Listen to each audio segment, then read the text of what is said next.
دلوقتي الكابتن محمود الخطيب كلف المستشارين القانونيين في النادي الاهلي ان هم يقفوا في حملة الدفاع عن رمضان صبحي.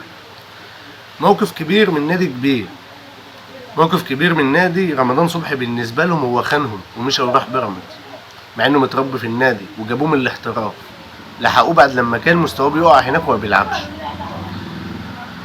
تتفق او تختلف، رمضان غلطان او الاهلي غلطان، هو كده كده سابهم ومشى.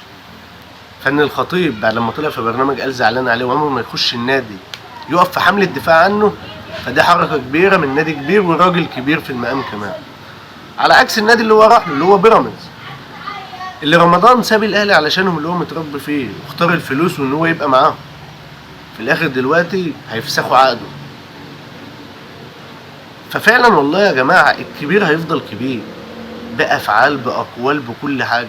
الكبير بيفضل كبير، ونادي بيراميدز عمره ما هيبقى نادي كبير.